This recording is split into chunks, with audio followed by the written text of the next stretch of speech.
अस्सलाम वालेकुम, welcome to the kitty kitchen corner. आज आपके लिए एक और रमज़ान रेसिपी आई है, क्रिस्पी फ्राइज़ रस्क क्रम्स के साथ।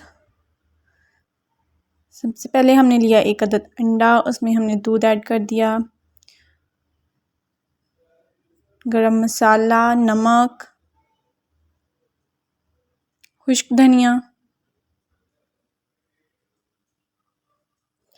क्वांटिटी हाफ़ टी स्पून है सबकी। Mix it well.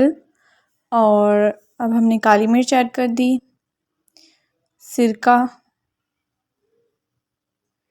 और जो हमने फ्राइज़ काट के रखी हुई हैं धो के, उनको पहले अंडे में डिप करेंगे and then we will coat it with rusk crumbs.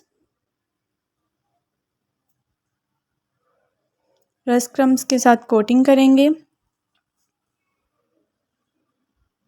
आप नमक की क्वांटिटी थोड़ी ज़्यादा कर सकते हैं, हमारी फ्राइज़ में क्वांटिटी नमक कम रह गया था, अदरवाइज़ बहुत मज़े की बनी थी।